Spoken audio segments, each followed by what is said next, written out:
art show, the Lent art show for the next 6 Sundays. And we have a lot of fine artists that you're going to be able to see, so I'm really happy about that. Now, Tommy and Reverend Aaron were talking about the art and creativity, and that is very true.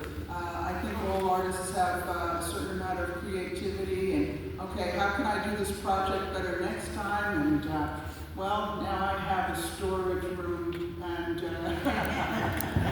and a bedroom, 2-bedroom place.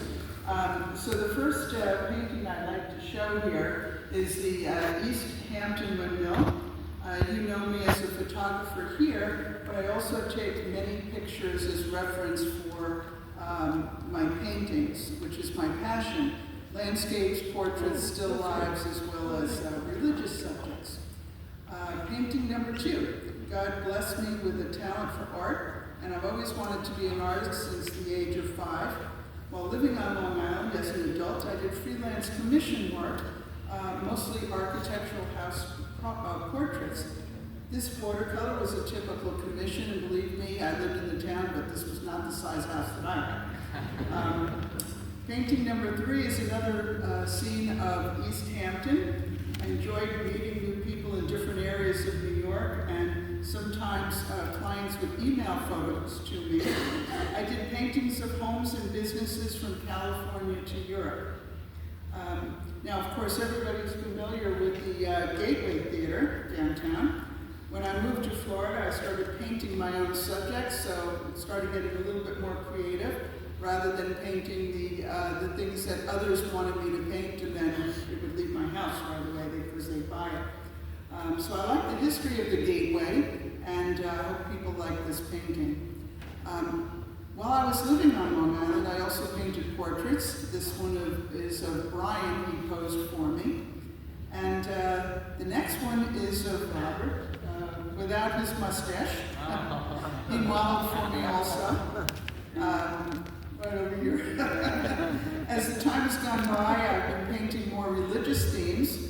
I became involved with my other church up in New York and now down here, and this is one of Reverend Jim Adelman. Slide number 9. This orchid is more abstract. I took photos of the Bonnet House Orchid Show and combined several photos to get this particular layout. And, you know, I can use these photos over and over again in all sorts of layouts. So you might see that same flower a number of times.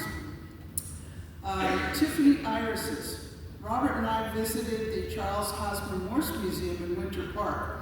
It has beautiful windows and other items designed by Tiffany, and he influenced me with this background. The irises are from our garden in New York.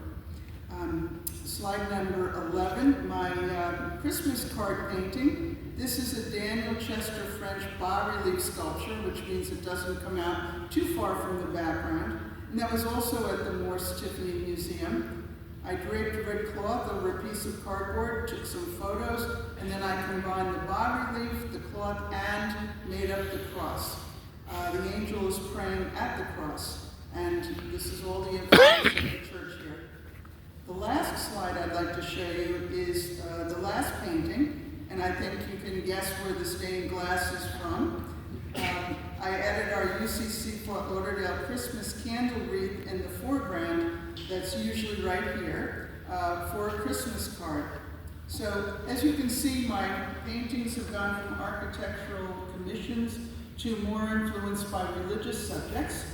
And we are looking to help paint several large paintings for our upcoming church workshop at the end of March.